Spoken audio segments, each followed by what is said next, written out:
Shanti everyone, welcome to the Murli for the 6th of June 2024. So the essence. Sweet children, the master is the master of the garden. So who is the master?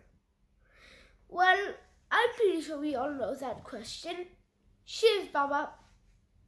He is the master of the garden. So, is he like a master of the garden? I mean, like, oh, I'm the master of this garden. Well, technically he is, but instead he's the master of the world. So, all of us are his subject, his creations. Like, if you're gardening something and let's say you're trying to grow a sunflower, you need to give it sun, give it water, good soil, and make sure it can grow, give it space. And then, so similarly, basically, you have to create it, you have to do work. Shiv Baba does work to try and fix you. Well, basically all of us. So, he's the father of the garden. And remember, it actually sounds very weird. But he is a bit weirder. You gardeners have to bring very good, fragrant flowers to the master of the garden. Do not bring wilted flowers. So do not go to the garden and offer it to someone like, hey, I have some very fragrant, nice flowers for you. And make sure you don't bring some bad flowers. So, no, it means having your good vibrations and spreading the knowledge. So you have to make sure you're one of the good childs of Shiv Baba. Like when you make a garden, not everything will be good. Not every plant will be perfect, right? So you children who listen to the Murli are the people who have the inheritance, the people who have the privilege to bring Shiv Baba fragrant flowers and help him change the world, and also earn your own stage in the golden age. Let's say the supreme garden. So the blessing. May you be an easy and constant yogi, constantly powerful with the intoxication and face of having a right to self-sovereignty. So intoxication, I'm pretty sure it's excitement. But what's self-sovereignty again? I mean, you might know because I could have told you before you found out on your own. But let's just say, I'm not saying that.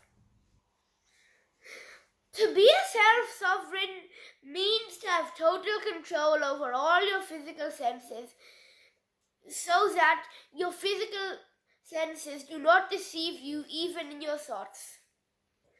So self-sovereignty means to have total control over yourself and make sure your physical senses, especially your eyes, don't deceive you. If you sometimes have the slightest body conscious, you then use force or anger, but those who are self-sovereigns, master of themselves, are constantly egoless, and they constantly serve with humility. So I know it might sound like humor, it's not like well, I guess you should serve with happiness, but humility is kindness and peace. Therefore, be a powerful soul with the intoxication and fate of being a master of yourself, a self-sovereign. You will then easily be an easy and constant yogi and become a conqueror of Maya and a conqueror of the world.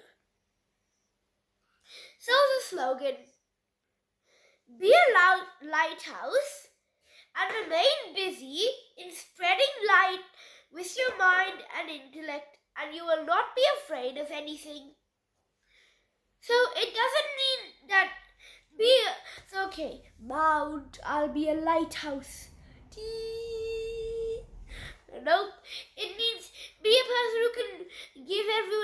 vibrations, who can give everyone good drishti, while and remaining busy in spreading your light. It doesn't mean, okay, get a torch, here everyone, I'll spread my light. No, it means spreading your good vibrations. I know all of you have good vibrations, and guess what?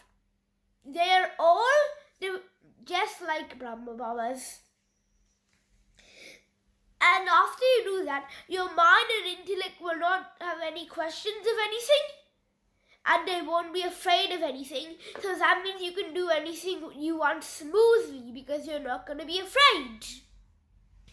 So the question and the answer. On which children does the father's vision fall and whom does it not fall? So basically, who does the father mainly focus on and who does the father not mainly focus on?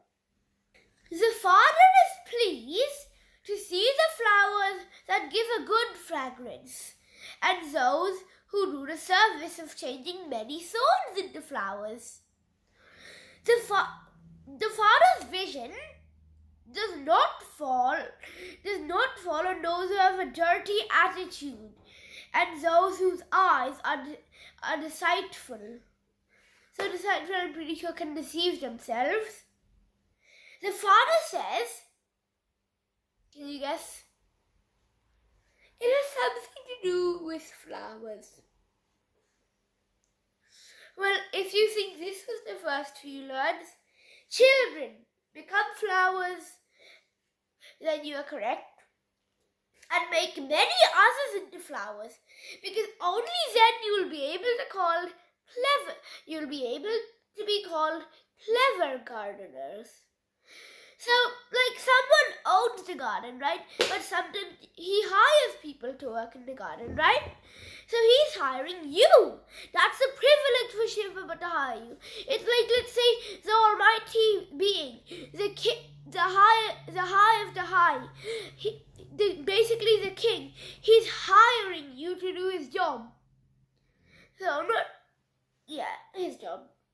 So make every thorn into flowers, and then you will be called some clever gardeners, and also you'll earn a place in the golden age. Om Shanti everyone, that's all today's Murli. Thank you for listening. I hope you enjoyed it. Om Shanti.